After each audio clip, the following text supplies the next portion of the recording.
Amados hermanos, en Cristo Jesús, gracia y paz a vosotros, hermanos. Tenemos la hermosa oportunidad nuevamente de encontrarnos en este lugar y de poder, después de haber tomado los alimentos, venir al Señor y abrir su palabra. Vamos a tener en esta tarde un mensaje que he querido titular Elías, el profeta.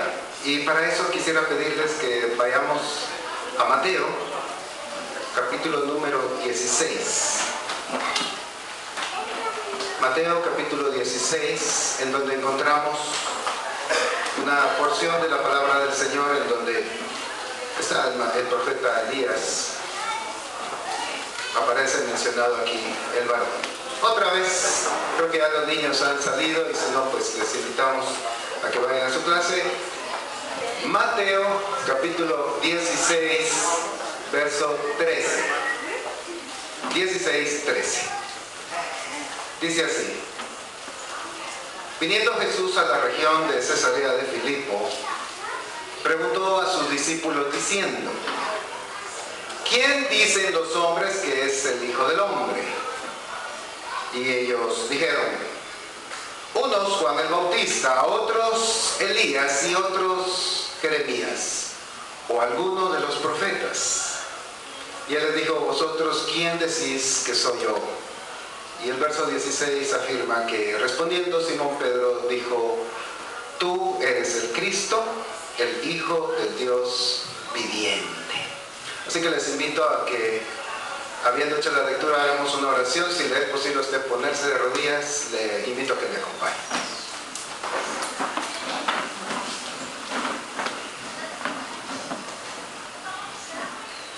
Nos dirigimos a ti una vez más, Señor, agradeciéndote que hasta este momento nos has sustentado. Y nos tienes, bendito Señor, reunidos en paz, en armonía, recordando aquello que sucedió ya hace algunos años, allá en aquella maravillosa tierra de la Palestina, en donde tu Hijo hacía esta inquietante pregunta a aquellos que le seguían. Que cada uno de nosotros también pueda hacerse esa pregunta en relación a Jesucristo, es nuestro deseo. Ayúdanos, bendito Señor, porque la carne nos estorba y muchas veces nos es difícil amortiguar nuestros miembros. En esta tarde tendremos la oportunidad de hablar acerca de lo que sucediese ya hace mucho tiempo. Te queremos rogar, bendito Señor, que todo lo que aprendamos atesoremos en nuestro corazón, que tu palabra sea para nosotros, como bien decía tu hijo director hace unos minutos, cual agua fresca, que nos hace rejuvenecer, que nos hace animarnos, motivarnos. Hombres y mujeres grandes y niños, todos necesitamos de ti, y por eso, bendito Señor, en este día nos acercamos. Danos de tu palabra, es lo que te suplicamos por Cristo, el resucitado. Amén. Pueden sentarse, hermanos.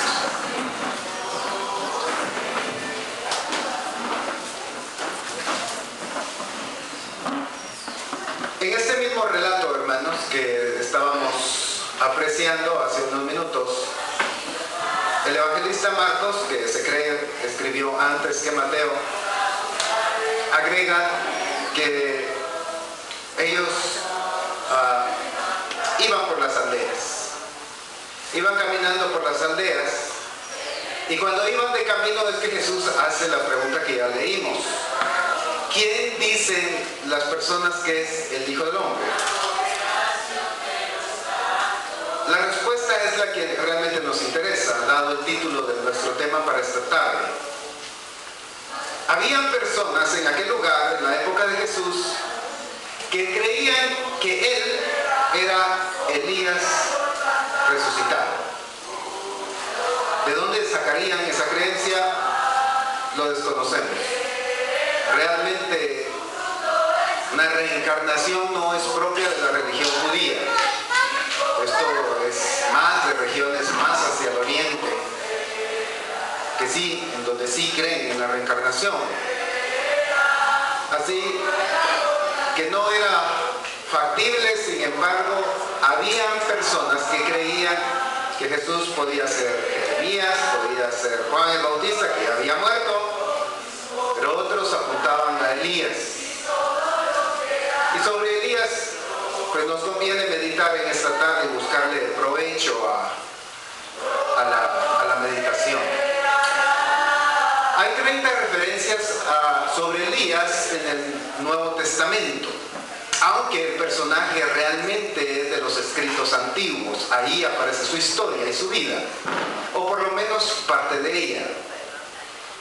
30 referencias en las cuales, o de las cuales yo quisiera entresacar 3, una que ya leímos y 2 más, para que podamos tomarnos una idea de la importancia que tenía dicho personaje en la época de Jesús. Repito, importancia tal, hermanos, que llegaba al extremo de creer que Jesús era una reencarnación, un Elías resucitado.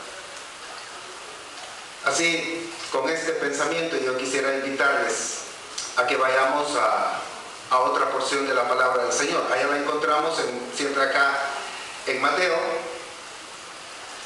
solo que al final de este capítulo 16, algunos tendremos que dar vuelta a la página para encontrar el último verso, verso 28. Palabras de Jesús en este momento: de cierto os digo que hay algunos de los que están aquí que no buscarán la muerte hasta que hayan visto al Hijo del Hombre viniendo en su reino. Verso 1 del capítulo 17. 6 días después, Jesús tomó a Pedro, Jacobo y Juan, su hermano, o sea, los que se refería el verso anterior, y los llevó aparte a un monte alto. Y se transfiguró delante de ellos y resplandeció su rostro como el sol, y sus vestidos se hicieron blancos como la luz. Y he aquí les aparecieron Moisés, ¿y quién más? Y Elías, hablando con él. Hasta ahí nomás. Así que, hermanos, lo que la gente común, lo que las personas decían de Jesús, parecía tomar una relevancia mayor. Se escribía en letras mayúsculas ya acá, porque en esta demostración del reino, porque eso era la transfiguración, y que era una transfiguración exclusiva, puesto que no era para todos los discípulos, únicamente para 3. Vuelve a aparecer Elías, y aparece ni más ni menos que a la par de Moisés. Así que aquí lo encontramos nuevamente, no con todo respeto en los labios del populacho, sino que directamente como una revelación divina de Dios hacia aquellos 3 varones, Pedro, Jacobo y Juan. Realmente esto le da una relevancia superior, ¿no le parece? Ya no es el pueblo, como hace unos instantes cuando Jesús preguntaba: bueno, ¿y quién dicen las gentes que es el Hijo del Hombre? No, ahora es Dios mismo el que presenta a Jesús transformado, a Moisés transformado y a Elías también en la misma situación. Se subraya, se pone en letras mayúsculas, toma otra dimensión el personaje. ¿Por qué? ¿Por qué era importante Elías? Repito, usted puede encontrar 30 afirmaciones o 30 descripciones, 30 intervenciones de Elías en el Nuevo Testamento, aun cuando él no vivió en esa época. Pero esta es realmente relevante. Una más. Juan el Bautista, y a Lucas capítulo número 1. Lucas capítulo número 1. Mire ahora el relato acá acerca de Juan el Bautista y su relación con Elías. Lucas capítulo número 1, versículo 13 en adelante. Aquí nos encontramos dentro del templo, está únicamente Zacarías, aquel varón que era de la suerte de Abías, estaba oficiando, era su turno, y hay una aparición angelical. Y el ángel dice: Zacarías, verso 13. No temas, porque tu oración ha sido oída, y tu mujer Elizabeth te dará a luz un hijo y llamará su nombre Juan. Recuerde usted que Elizabeth era ya anciana y además estéril, pero el ángel estaba anunciando un prodigio. Tendrá gozo y alegría, y muchos se regocijarán de su nacimiento, porque será grande delante de Dios, no beberá vino ni sidra, y será lleno del Espíritu Santo aún desde el vientre de su madre, y hará que muchos de los hijos de Israel se conviertan al Señor, Dios de ellos. Versículo 17, que es el que nos interesa. E irá delante de él, delante del Señor irá, con el espíritu y el poder de ¿quién? De Elías. Una vez más aparece acá este personaje. Un hombre entonces realmente interesante. Y hasta cierto punto, como vamos a ver en esta tarde, intrigante. Realmente intrigante. Elías pues es de los actores del Nuevo Testamento, aun cuando él ya estaba bien muerto, hermanos, bien muerto, pero aparece aquí en relación con aquel Juan el Bautista que usted sabe, un ministerio maravilloso llamando al arrepentimiento, bautizando al mismo Jesucristo inclusive. Él iba a tener el poder y el espíritu del mismo Elías. Lo que si usted recuerda que hizo Eliseo, en doble porción. Pero aquel Juan lo iba a tener por designación divina, según acá el ángel. El primer libro de Reyes nos habla acerca de este personaje, así que vayamos al centro de nuestra historia en esta oportunidad. Primer libro de los Reyes, capítulo 17. Vamos a leer el versículo 1 y ahí creo que nos estacionaremos por un buen rato. Repito, primer libro de los Reyes,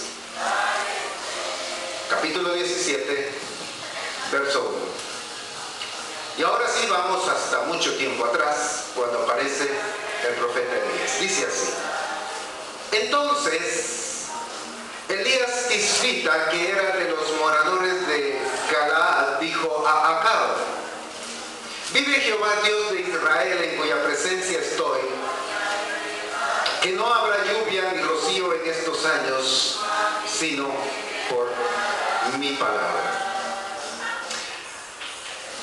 Si usted revisa, hermano, a otros personajes, profetas, como este varón, no encuentra, o es difícil encontrar una aparición como esta, en donde el varón, hermanos, aparece sin mayor linaje, ni llamamiento, ni genealogía. Regularmente, hermanos, la escritura, aunque no es un libro de historia como afirman muchos, y así es, indica la genealogía de las personas. Es más, usted sabe que de Jesús mismo aparece su genealogía ahí en las escrituras. Para los judíos, hoy en día, hermanos, para los orientales, conocer su genealogía es realmente importante. Yo creo que podríamos hacer una encuesta en esta tarde y ver quién conoce o sabe quién era su tatarabuelo.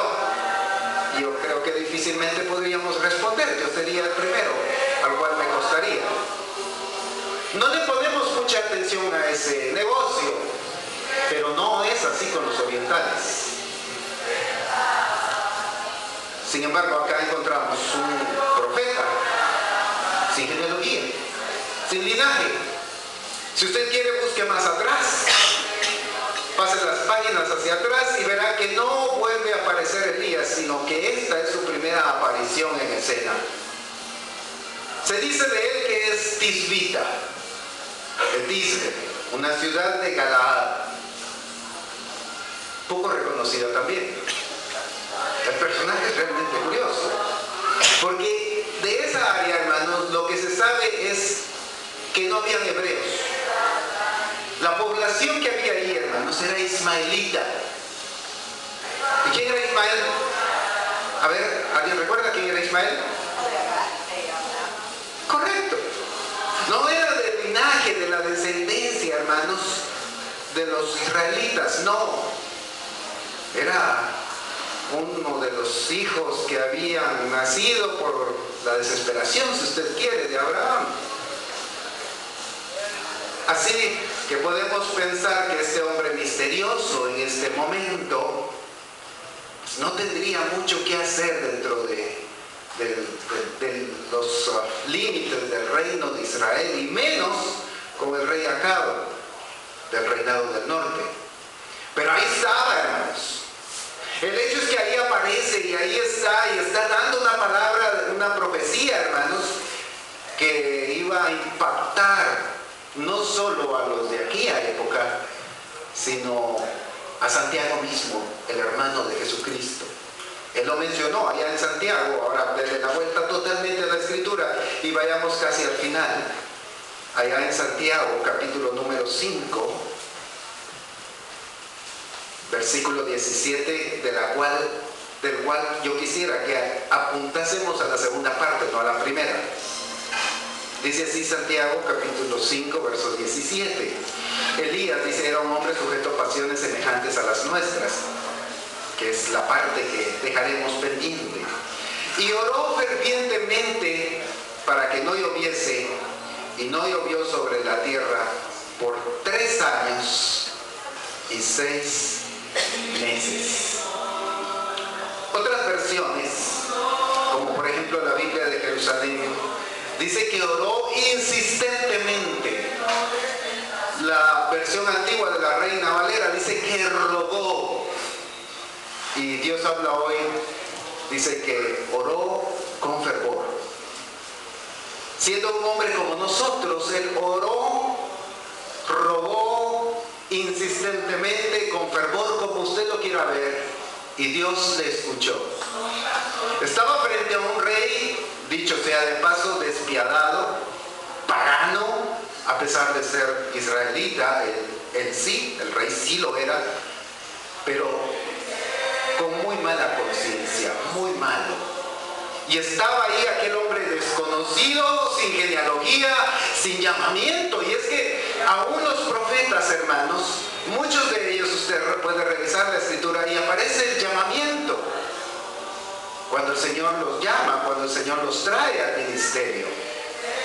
Y esta es la tónica de todos los profetas, que Jesús fue lo mismo. Jesús llega a un momento en que, siendo como de 30 años, se acerca al Jordán, es bautizado y entra al ministerio. Usted lo puede encontrar en las Sagradas Escrituras. De Elías no encontramos nada. Y lo más seguro es que sea un hombre gentil, no de la descendencia de Israel, no de la línea principal de Abraham. Un hombre, como dice Santiago, como usted y como yo. Un hombre común. Un hombre común, el cual el Señor utilizó realmente de una manera prodigiosa, maravillosa. Sigamos leyendo allá en el primer libro de Reyes, capítulo 17, por favor. Quisiera resaltar 3 milagros que aparecen acá, previos a la parte más importante de este mensaje. Dice así el primer libro de los Reyes, capítulo 17, versículos 2 al 6. Repito, otra vez Reyes, póngale una marca porque acá es donde vamos a trabajar. Capítulo 17, 2 al 6. Y vino a él palabra de Jehová diciendo: apártate de aquí. Él ya había dado el mensaje a aquel hombre, repito, sin genealogía, sin llamado, muy seguramente gentil. Había dado la palabra a Acab y ahora el Señor le dice: apártate de aquí, vuélvete al oriente y escóndete en el arroyo de Querit, que está frente al Jordán.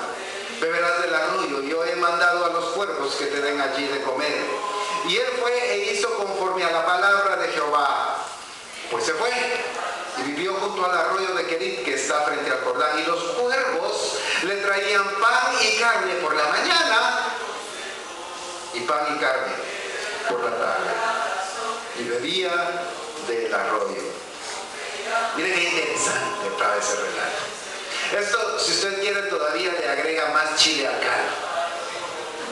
Porque los cuervos, A ver, hermanos de la iglesia de Dios, los cuervos, el cuervo, ¿es un animal inmundo o es un animal limpio? Es inmundo. Es un animal inmundo. Así que además de ser un hombre que no pertenecía a Israel, Dios lo envía y él obedece, se va al arroyo de Querit y ahí es alimentado por cuervos que le llevan pan y carne en la mañana y pan y carne en la tarde. Increíble, hermanos. Cualquier judío ya hubiera rasgado sus vestidos. Cualquier judío ya hubiera dicho, no, esto no cuadra aquí con la santidad de Israel. Esto no tiene nada que ver con nosotros. Pero así lo quiso Dios. Mire, los cuervos, entre paréntesis, son animales muy inteligentes. Lo que tienen, a mi juicio, aunque el gusto pues es cada quien, lo que tienen de feos, a mi gusto, lo tienen de inteligentes. Estoy hablando de los cuervos, ¿verdad? Sí, porque se me quedan viendo algunos hermanos. No, estoy hablando de los cuervos, hermanos. Y así es, hermanos. Y Dios utiliza a estos inteligentes animales donde conseguían la carne, donde conseguían el pan. Seguro lo robaban por ahí porque tienen esa fama. Y se lo llevaban al profeta. Volaban y se lo llevaban al profeta. Repito, aun rompiendo con todos los esquemas judíos, había un hombre sin linaje, sin llamado, gentil, recibiendo de Dios la provisión diaria para poder comer. ¿Cuántos dicen gloria a Dios por eso, hermanos? Es que es increíble, hermanos. Pero era un varón especial, era un varón lleno del Espíritu de Dios. Sin embargo, repito, por lo dice Jacobo, teniendo también la misma naturaleza humana, las mismas pasiones vivía él que nosotros. Segundo milagro, verso 7. Pasados algunos días se secó el arroyo, era lógico, había sequía, él mismo lo había predicho. Se estima que ya habían pasado algunos meses acá, desde que él había dicho esto, en base a las estaciones del año en aquel lugar, cuando llueve, cuando no llueve. Entonces se cree que habían pasado buenos meses. Se cree que cuando él sale de acá habían pasado 6 meses, ¿sí? Los primeros 6 meses, y acá está sobre el primero de los años. Recuerden que son 3 años y medio. Muy bien. Pasados algunos días se secó el arroyo porque no había llovido sobre la tierra, y vino luego a él palabra de Jehová diciendo: levántate, vete a Sarepta de Sidón y morada allí. He aquí yo he dado orden allí a una mujer que te sustente. Y entonces él se levantó y se fue a Sarepta, y cuando llegó a la puerta de la ciudad, he aquí una mujer viuda que estaba allí recogiendo leña, y él la llamó y le dijo: te ruego que me traigas un poco de agua en un vaso para que beba. Y yendo ella para traérsela, él la volvió a llamar y le dijo: te ruego que me traigas también un bocado de pan en tu mano. Acuérdese que están en sequía. Acuérdese usted que no ha llovido. O si ha llovido, han sido lluvias o lloviznas leves que no daban, hermanos, para vivir. Había crisis allá. Ya habían pasado por lo menos 6 meses, según los entendidos, desde que se había pronunciado esa maldición de la sequía. Y ella le respondió, verso 12: vive Jehová tu Dios que no tengo pan cocido, solamente un puñado de harina tengo en la tinaja y un poco de aceite en una vasija, y ahora recogía 2 leños para entrar y prepararlo para mí y para mi hijo, y para que lo comamos y nos dejemos morir. Elías le dijo: no tengas temor.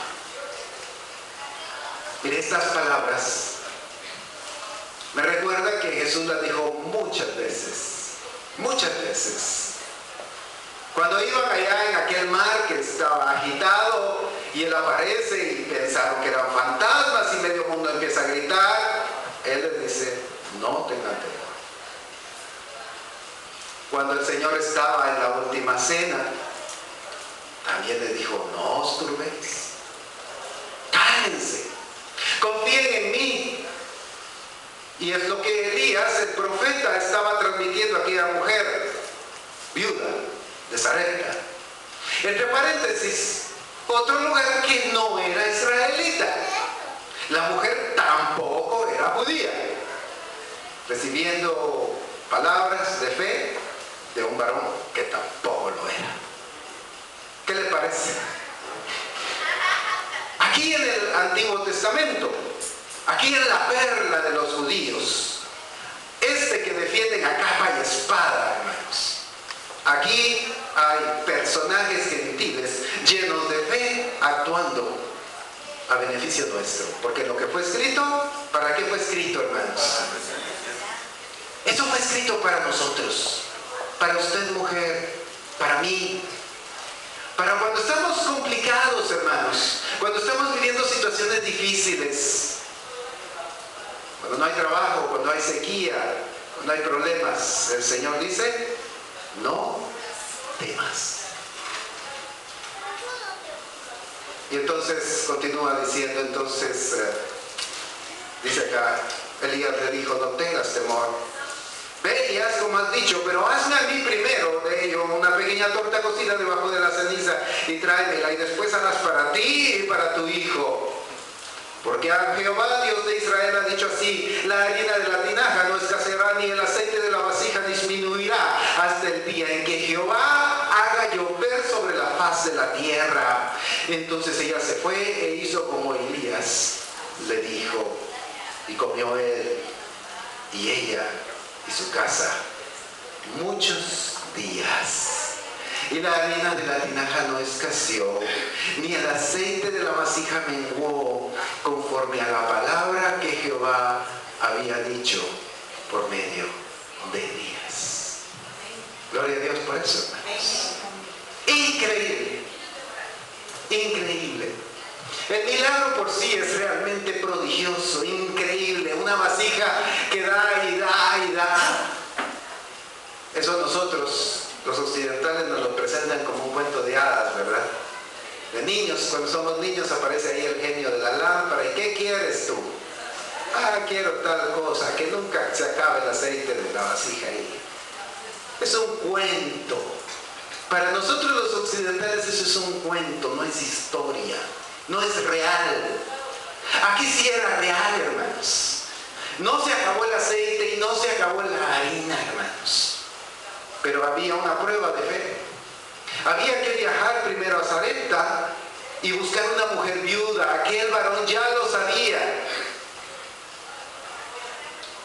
En esa área de ahí, hermanos, el ser mujer y ser viuda es de las cosas más tristes que hay, hermanos. Porque las mujeres son discriminadas siendo casadas. Ahora ya sin pareja, menos. Regularmente a una mujer en esta situación lo que le venía, hermanos, era la miseria. Eso era. Así que desde el momento en que a Elías se le dice, mira, ve que te alimente una viuda, ya era un problema. Ya era un problema de fe para él. Pero él hace caso, hermanos, y se va. Aquel gentil, aquel mundano para los judíos, agarra camino, hermanos, echa un montón de fe en su alforja y se va a buscar a aquella mujer que también estaba delante del Señor con características especiales. ¿Por qué lo digo? Porque ella también actúa con fe. Ella también, hermanos, era agradable delante de Dios, porque sin fe es imposible agradarle. Y él le dice, ve y tráeme una torta a mí primero. Y después ve, cocina para ti, para tu hijo, y el aceite no va a acabar, y la harina tampoco. Y la mujer dice que hizo como Elías dijo. Ella vino, cocinó una torta ahí, en donde él indicó, la tomó, se la llevó. Él se la comió probablemente, regresó a la casa y llegó a cocinar para su hijo y para ella desde ahí hasta que volvió a llover. Una mujer llena de fe. Y curiosamente, repito, no judía. Creo que solo desde ahí esto nos dice mucho, hermanos. Y es que a veces, hermanos, nosotros como gentiles, nosotros mismos nos devaluamos. Y entonces vemos, con todo respeto a los israelitas, Los vemos a ellos y sus costumbres y sus tradiciones. Y los vemos como superhombres y como supermujeres, hermanos. Pero realmente el Evangelio siempre ha sido universal. A Abraham se le dijo: en ti serán benditas todas las naciones de la tierra. Pero ellos vienen y se apropian todo esto y dicen: no, este Nuevo Testamento, este Antiguo Testamento es nuestro, es la Torá y la Tanaj. Bueno, ellos tienen sus razones, pero no era solo para ellos. Era para todo hombre y mujer de fe, como esta mujer viuda que echó mano de la fe para creer en Jesús. Mire, el mismo Abraham, él no era judío. El mismo padre que ellos así decían, es que Abraham es nuestro padre. Abraham era caldeo, de Ur de los caldeos, hablaba acadio. Él no era israelita, no hablaba hebreo, no se vestía como ellos se visten ahora y que dicen que así nos tenemos que vestir. No, hermanos. Él era de allá, del lado de Babilonia, pegadito por ahí, en los ríos. Por ahí vivía Abraham. Pero eran hombres y mujeres con fe. Tercer milagro, y entramos ya a la parte que más nos interesa. El tiempo ya se fue. Verso 17. Versículo 17. 17 del primer libro de Reyes. Después de estas cosas, aconteció que cayó enferma el hijo de la ama de casa, y la enfermedad fue tan grave que no quedó en el aliento. Y ella dijo a Elías: ¿qué tengo yo contigo, varón de Dios? ¿Has venido a mí para traer a memoria mis iniquidades y para hacer morir a mi hijo? Y él le dijo: dame acá tu hijo. Entonces él lo tomó en su regazo y lo llevó al aposento donde él estaba y lo puso sobre su cama. Y clamando a Jehová, dijo: Jehová, Dios mío, aún a la viuda en cuya casa estoy hospedado has afligido, haciéndole morir su hijo. Y se tendió sobre el niño 3 veces y clamó a Jehová y dijo: Jehová, Dios mío, te ruego que hagas volver el alma de este niño a él. Verso 22. Y Jehová oyó la voz de Elías. ¿A cuántos los ha escuchado el Señor, hermanos? El Señor nos escucha, hermanos. De veras. Mire, lo que voy a decir ahorita lo voy a decir con mucho cuidado. Con mucho cuidado. Tratando de no ofenderle. No es mi intención ofenderle. Y tampoco es mi intención, hermanos, degradar el ministerio que el Señor me ha regalado. Y al hermano pastor también. Pero a veces, hermano, veo con un poco de preocupación cuando algún hermano se acerca y me dice: hermano, tengo tal problema. Eso está bien. Todos tenemos problemas y es menester trasladarlos. Pero lo que a veces veo con preocupación, hermanos, es que se nos pide oración. Mire, hay que llevar sobre las cargas los unos por los otros. Así es bíblico. Pero a veces yo percibo aún más allá. Mire, yo percibo a veces, tal vez es mi apreciación, como que ustedes, y hablo a la iglesia de Dios, salvada con la sangre de Cristo Jesús, por la cual Él murió, como que no hubiera una seguridad de que a nosotros, al pueblo, y ahorita me pongo del lado de ustedes, no al ministerio, como que al pueblo no le escuchara a Dios. Esa impresión me da, tal vez yo estoy equivocado. Y perdónenme si estoy equivocado, por eso es que lo estoy diciendo así con mucho cuidado. Pero usted también lo escucha a Dios, hermanos. Y yo sé que aquí hay muchos que han dejado su trabajo, muchos que han dejado su familia por estar aquí, hermanos. Eso es fe y de eso se agrada a Dios. La palabra del Señor, hermanos, dice de que Él se goza cuando usted le habla. Dios se goza de la oración del justo. Y todos y cada uno de los que estamos acá hemos sido justificados con la sangre del Cordero. No lo hacemos con por nuestras buenas obras, hermanos. No, lo hacemos porque hemos sido justificados por Jesucristo. Gloria a Dios por eso, hermano. Así que usted ore. Y también si gusta con nosotros, es un placer orar, hermanos. Pero usted tenga esa convicción. A Elías Dios lo escuchó, hermanos. Y estaba orando encima de un muerto. Porque eso es lo que está ahí, hermanos. Aquel niño estaba muerto. Y él viene y se pone a orar y se pone a clamar a Dios. ¿Será que eso es más complicado que el problema que tenemos de falta de trabajo, de un problema en el estudio? ¿Será que Dios no nos escucha por falta de trabajo, hermanos? Aquí Dios iba a escuchar a Elías por un muerto, por alguien que ya no respiraba, hermanos. Ya su corazón ya no latía, los pulmones no se movían, hermanos. Por él, Jehová lo escuchó. Así que cuanto más, hermanos, y repito, hermanos, no es que no querramos el ministerio llevar sus cargas, pero sí le digo, Dios escucha a su pueblo. Por eso es que muchas veces venimos acá y se les levanta el pastor, hermanos, oremos por fulano de tal, porque el ministerio mismo está consciente que Dios escucha a su pueblo. Y quisiéramos que escuchara a todo el mundo, hermanos. Que escuchar al vecino de frente, a aquel que está allá, pero lamentablemente Dios le niega. Dice el necio en su corazón, no hay Dios. Pero usted sí ha dicho, sí hay Dios, y por eso estoy aquí.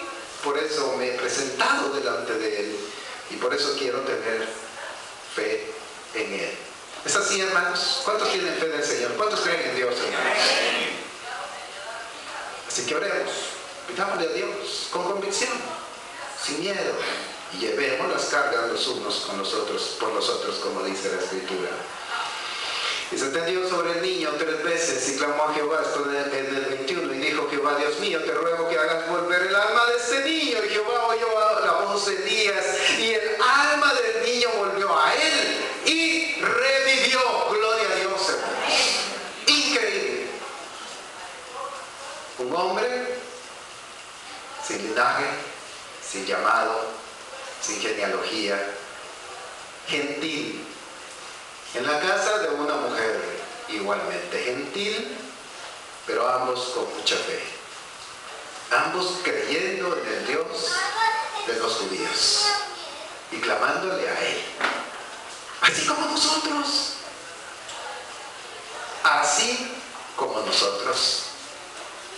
aunque somos guatemaltecos, hermanos, no tenemos los ojos azules, ni venimos de Sara, de Rebeca, de Jacob. No venimos de ellos. Definitivamente no venimos de ellos. Nuestros ancestros eran mayas y vivían en estas tierras. Otros vinieron a invadir. La sangre de Dios también tal vez corre por nuestras venas. Eran delincuentes, dicen los historiadores. Pues no sé si usted sabía eso, ¿verdad? Pero la mayoría de los que acompañaron a Colón en esa loca aventura venían obligados, porque era eso, o era la cárcel. Muchos de ellos cuentan pues, que eran delincuentes. Pero eso no importa, hermanos. Lo que importa es la fe, el creer en Dios. Eso es lo que realmente importa. Con esto, hermanos, los muertos reviven, como el hijo de esta mujer. No digamos las enfermedades, repito, problemas en el trabajo, problemas en la casa, problemas con el esposo, problemas con la esposa. Si tenemos fe, hermanos, para Dios, no hay nada imposible. Nada. Absolutamente nada. Y tomando luego Elías al niño, lo trajo del aposento a la casa y lo dio a su madre. Y le dijo Elías, mira, tu hijo vive. Y entonces la mujer dijo a Elías, ahora conozco que tú eres varón de Dios y que la palabra de Jehová es verdad en tu boca. Capítulo 18. Pasados muchos días, vino palabra de Jehová a Elías en el 3er año diciendo, ve, muéstrate a Acab y yo haré llover sobre la faz de la tierra. Versículo 17, por favor. Versículo 17. Y cuando Acab vio a Elías, por fin se da el encuentro, pues pasa algo más ahí, pero lo obviamos en esta oportunidad. Verso 17. Cuando Acab vio a Elías, le dijo: ¿eres tú el que turbas a Israel? Mire pues, el asunto usted lo conoce. Acab, un hombre perverso, por culpa del cual, hermanos, Elías había sido la voz, el instrumento en manos del Señor para indicarle cuál era el castigo. 3 años y medio sin lluvia, hasta que él orara otra vez, iba a volver a haber lluvia. Y ese era el castigo, hermanos, a la maldad. Acab y su mujer Jezabel, hermanos, eran terribles, como vamos a ver más adelante. Habían quitado la adoración a Jehová, aunque ya lo habían hecho otros reyes antes, y habían puesto, hermanos, adoración a ídolos, a los Baales, a Acera, la diosa de aquellos que vivían antes ahí. Así que era realmente él el que había hecho esa calamidad. Hombres y mujeres pasando hambre en aquellos territorios. Y cuando se aparece el siervo del Señor, todavía tiene la desfachatez que él acaba de decirle: tú eres el que vienes y perturbas aquí a Israel. Y así pasa. Aquellos que se dedican o que están decididos a dedicarse y recibir el llamado de la iglesia, de Dios, para servir a la iglesia, van a sufrir esto. Este tipo de calumnias, difamaciones. ¿Eres tú el que turbas a Israel? Y se lo estaba diciendo un rey, hermanos. Se lo estaba diciendo un rey. Imagínense que a usted lo llama el señor Otto Pérez Molina, ¿verdad? Y le dice: a ver, don Carlos, venga para acá. Es cierto que usted está revelándose aquí, levantando un montón de revoltosos. ¿Cómo se sentiría uno, hermanos? Mal, con pena tal vez, porque uno no es sinvergüenza, ¿verdad, hermanos? No, uno se sentiría mal, se sentiría penado, le daría vergüenza aquella acusación. Versículo siguiente, verso 18. Y él respondió: yo no he turbado a Israel, sino tú y la casa de tu padre, dejando los mandamientos de Jehová y siguiendo a los Baales. Envía pues ahora y congrégame a todo Israel en el monte Carmelo. Y los 450 profetas de Baal, hasta contados los tenía Elías, y los 400 profetas de Acera, que comen a la mesa de Jezabel, que era la esposa de él, y que sin duda alguna ella los mantenía. Ella mantenía con su peculio, diría un hermano por ahí, con sus bienes, mantenía a aquellos profetas de Acera. Increíble, hermanos. Increíble para un Dios de Israel, para un rey de Israel. Entonces, verso 20, Acab convocó a todos los hijos de Israel y reunió a los profetas en el monte Carmelo, y acercándose Elías a todo el pueblo dijo: ¿hasta cuándo claudicaréis vosotros entre dos pensamientos? Si Jehová es Dios, seguidle, y si Baal, pues id en pos de él. Y el pueblo no respondió palabra. Miren, esto es breve pero impresionante. ¿Cómo podía ser que el pueblo elegido, los hijos de Efraín, de Isaacar, de Zabulón, de las 10 tribus que estaban ahí presentes, no podían defender la posición de Jehová? No. Ellos estaban entre Baal y Jehová, y cuando Él les lanza, hermanos, estas palabras, aquellos se quedan callados. Terrible, hermanos. La condición del pueblo era terrible.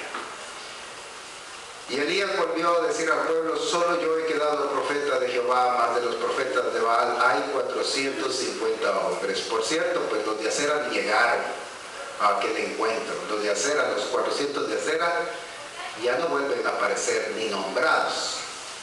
Désennos pues 2 bueyes Y escojan ellos uno y córtenlo en pedazos y pónganlo sobre la leña, pero no pongan fuego debajo. Y yo prepararé el otro buey y lo pondré sobre la leña, y ningún fuego pondré debajo. Invocad luego vosotros el nombre de vuestros dioses, y yo invocaré el nombre de Jehová. Y el Dios que respondiere por medio del fuego, ese sea Dios. Y todo el pueblo respondió diciendo: bien dicho. Cabe agregar aquí algo más, que no aparece acá, pero aparece en la historia.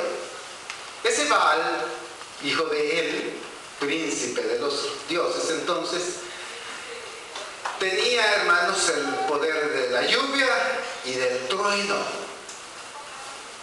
Y el trueno, yo no sé si usted ha estado cerca de un trueno, cuando truena, quema y hay fuego.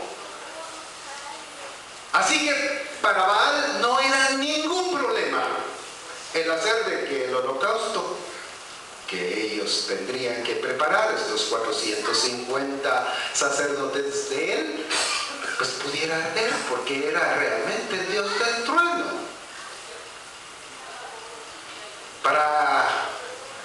Para todos ellos era realmente una prueba justa. Por eso dice: bien dicho. Si es Baal, pues a él el fuego le abunda. Y si es Jehová, pues, entre paréntesis, también le abunda. A ver, ¿quién es Dios entonces? Y todo el pueblo respondió: bien dicho. Y entonces Elías dijo a los profetas de Baal: escogeos un buey y preparadlo vosotros primero, pues porque sois los más, e invocad el nombre de vuestros dioses, mas no pongáis fuego debajo. Y ellos tomaron el buey que les fue dado y lo prepararon e invocaron el nombre de Baal desde la mañana hasta el mediodía, diciendo: Baal, respóndenos. Pero no había voz ni quien respondiese. Entre tanto ellos andaban saltando cerca del altar que habían hecho. Y aconteció que al mediodía que Elías se burlaba de ellos, diciendo: gritad en voz alta, porque Dios quizá está meditando, o tiene algún trabajo, o va de camino, tal vez duerme y hay que despertarle. Y ellos clamaban a grandes voces y se sajaban con cuchillos y con lancetas conforme a su costumbre, hasta chorrear sangre sobre ellos. Dice también la historia que parte del rito de ellos era combinar la sangre del animal que se ofrecía con su propia sangre. Esto era el éxtasis, esto era lo máximo. Así que ellos combinaban sangre con sangre. Y entonces ahí creían agradar a su Dios. El problema es que ese Baal de veras tal vez estaba durmiendo. Es que mire, hay horas de veras buenísimas para dormir. Esta, por ejemplo, para mí, si hoy fuera miércoles y tengo la oportunidad, a esta hora estoy haciendo, echándome la siesta. Por eso es que comprendo a algunos que hoy están echándose la siesta también. Aquel varón tenía la convicción que ellos estaban perdiendo el tiempo. Es más, se burlaba de ellos, hermanos. Estaba mofando de ellos.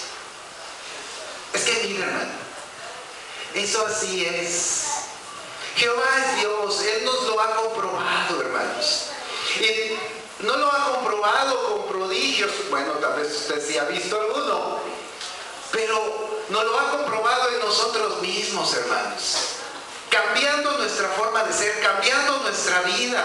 Porque es un hecho que el Señor, hermanos, nos ha quitado ese mal carácter, esas malas costumbres, esa dejadez, esa pereza. El Señor es el que nos ha cambiado, porque Dios es un Dios vivo, hermanos, que actúa en nosotros cuando nosotros permitimos que Él obre en nosotros.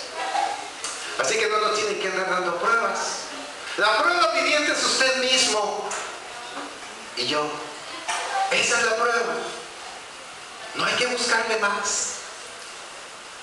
Así que él bien sabía que eso era puro relajo nada más. Imagínese usted 450 hombres brincando ahí, sajándose. 450. ¿Cuántos sabemos aquí? ¿Cómo cuántos sabremos aquí? ¿80? entonces multiplíquelo por 5. Y todos brincando ahí en el altar, ahí el animal y la leña y todo, y no pasaba nada, hermanos. Es que realmente era para divertirse, hermanos. De veras.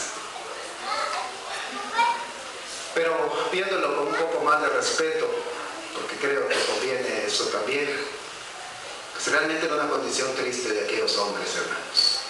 De aquellos profetas de Baal, creyendo realmente en puras tonterías, hermanos. Y llegando hasta sajar su propio cuerpo, hermanos. Era increíble.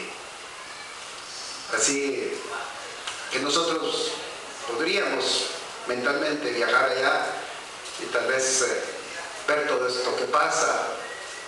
O quedarnos acá y ver como hace 2 semanas la gente cargaba unos bultos. Y como dicen mis hijas, pagaban por cargar los bultos. De veras. Y en la antigua Guatemala otros viajaban de otros países para ver cargar bultos. ¿Qué le parece? ¿O no son bultos esos, hermanos? ¿O realmente son dioses? ¿Usted qué dice? No, hermanos. Con todo respeto, siguen siendo bultos. Trozos de madera con oro encima. Y tenemos que decirlo pidiéndole a Dios que la gente salga de eso, como muchos salimos de ahí, hermanos, de esas creencias. Y ahí estaban brincando y sajándose su propio cuerpo, hermanos. Nosotros nos pincha una espinita ahí de rosal, ¿verdad? Que lo quisimos ir a limpiar después de que no lo vemos como en 5 meses, pero hay que limpiar el rosal, ¿verdad? Solo para que no digan las hermanas, y lo limpiamos y nos pincha una y la sangrita ahí, ¿verdad? Y preocupados por la sangre. Ellos se estaban sajando para sacarse la sangre y dedicársela a ese Dios que, como dice Elías, de repente iba de viaje. O tal vez estaba durmiendo. Increíble, hermanos. Esa era la condición. Hoy en la mañana hablábamos un poquito acerca de las supersticiones, ¿no? Recuerda, y casi por ahí va el asunto, ¿verdad? Hay gente de veras que cree en eso a morir, hermanos. Y yo les he dicho, pues allá en mi casa hasta un gato negro vive. Sí, hay un gato negro ahí.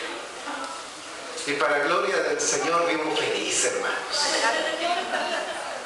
Y el gato ya es mi amigo, por cierto, también. No era mi amigo porque no muy me gustan los gatos, pero ya somos amigos, el gato y yo. Y es negro.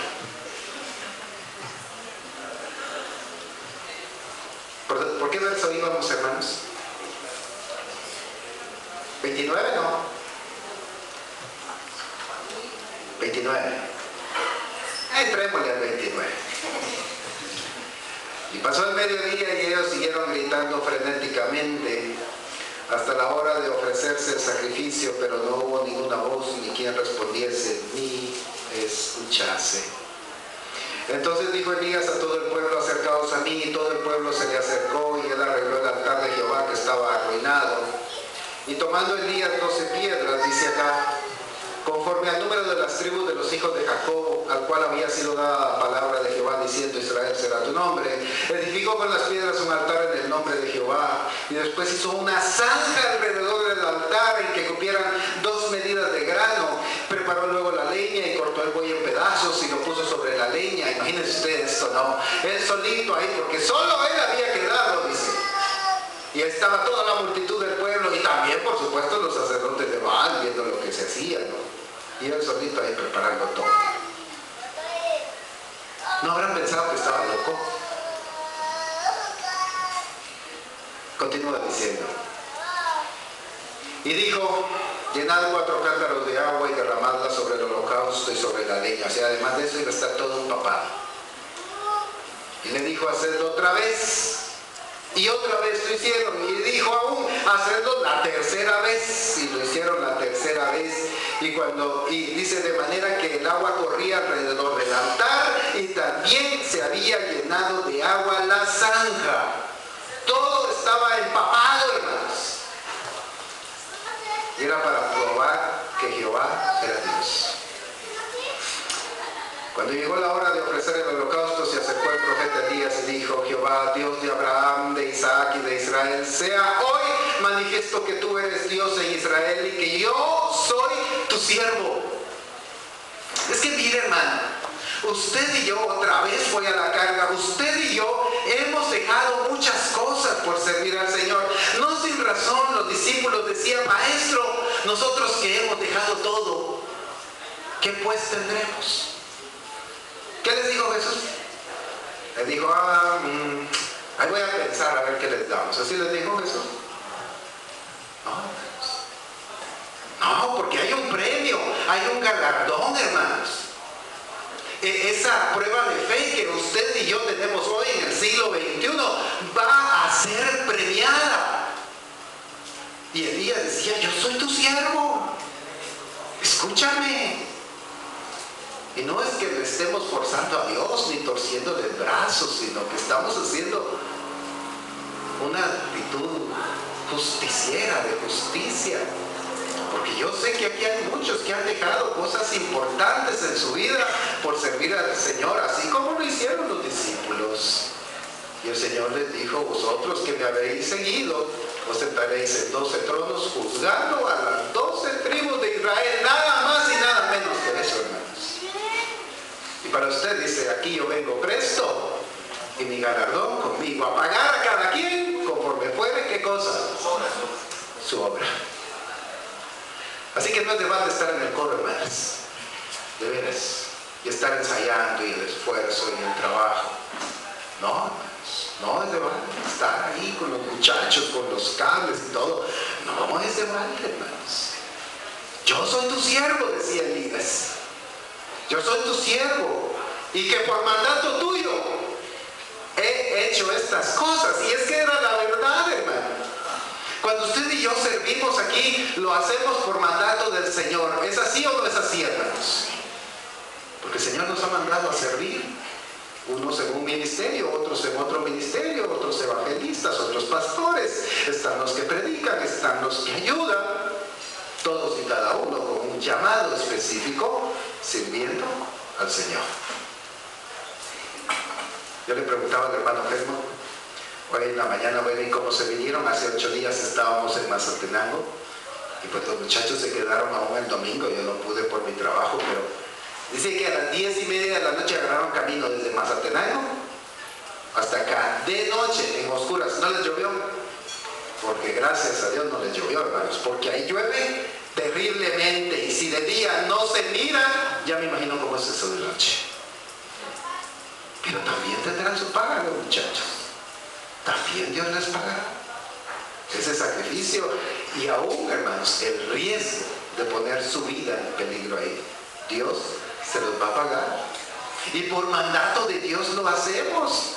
Dios nos ha mandado en ese maravilloso ministerio, como a las hermanas. Así que aquí estamos porque tú aquí nos mandaste. Es lo que le está diciendo Elías al Señor: mira, si estoy en esta situación tan complicada, es porque tú me mandaste. Así que pues todo queda en tus manos. De veras, todo pongamos en las manos del Señor. Tú haz como convenga. Respóndeme, Jehová. Respóndeme, le vuelve a decir. Mire, ¿cómo habrán estado los nervios de Elías, hermano? Yo recuerdo una vez que estábamos en una reunión de líderes, y bueno, se hizo una dinámica, y bueno, va a haber un premio. ¿Qué quieren de premio? Y un hermano dice: regálenos una caja de Neurotropa, dice, porque con tanto trabajo ya tenemos los nervios deshechos. Y es que es cierto. El liderazgo también implica un desgaste, un riesgo, ya lo mencionamos. Y así es, la responsabilidad a veces, una campaña lleva mucha responsabilidad, y se alteran los nervios, se disminuye el cuerpo físico. Así que Elías le dice: respóndeme, Señor, respóndeme. Y entonces dice: para que conozca este pueblo que tú, oh Jehová, eres Dios, y que tú vuelves a ti el corazón de ellos. Y entonces cayó fuego de Jehová y consumió el holocausto, y la leña, y las piedras, y el polvo, hermanos, y aún lamió el agua que estaba en la zanja, hermanos. Gloria a Dios.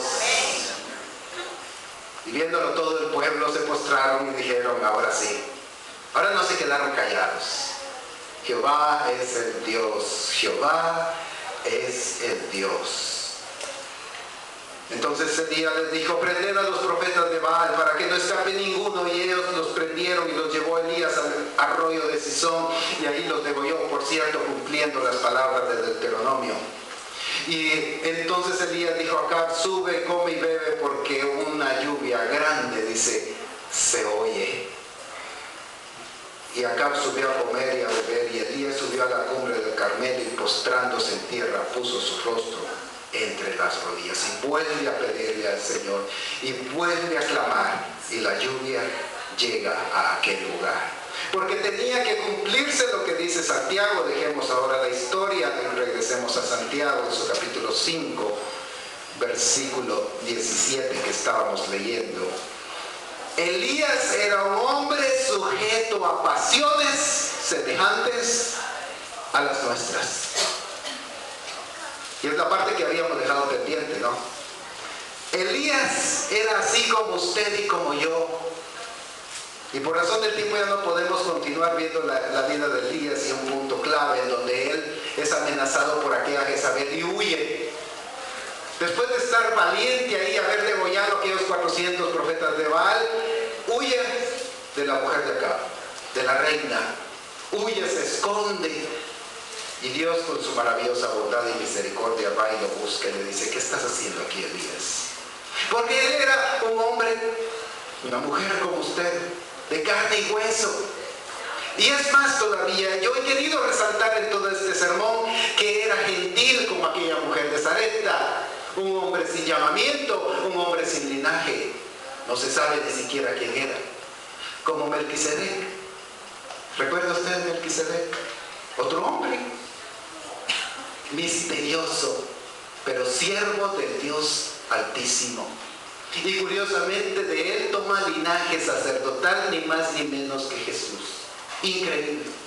Porque Dios, hermanos, es un Dios universal que llega hasta nosotros acá en Guatemala, que le busca a usted, que me busca a mí, con nuestras pasiones, con nuestros problemas, con nuestros miedos, con nuestros titubeos en la fe. Porque a veces titubeamos en la fe, yo lo sé, hermanos. A veces vienen pruebas muy, muy difíciles, hermanos. Vienen tentaciones muy difíciles y titubeamos. Pero Elías, este ejemplo que hoy hemos tomado, era un hombre sujeto a pasiones semejantes a las nuestras. Y ora y Dios se manifiesta. Ora otra vez y Dios se manifiesta levantando a aquel niño. Ora una vez más y la lluvia aparece ahí. Quiera el Señor que tengamos nosotros también una vida entonces como la de este desconocido. Que tengamos entonces una vida en donde la oración, que implica una comunión con Dios, que implica fe en Él, creer en Él, sea la que nos mueva, sea la que nos impulse y nos lleve a agradar al Señor. Hermanos, es mi deseo, y es el deseo siempre de cada predicador que se pone acá, hermanos, que nuestra fe se fortalezca, que nuestra fe se nutra. Para eso tomamos la Escritura, porque la fe viene por el oír, y el oír por la palabra del Señor. Que esta fructifique en nuestra vida es mi deseo para esta tarde. Dios les bendiga, amados hermanos. Pasa a vosotros.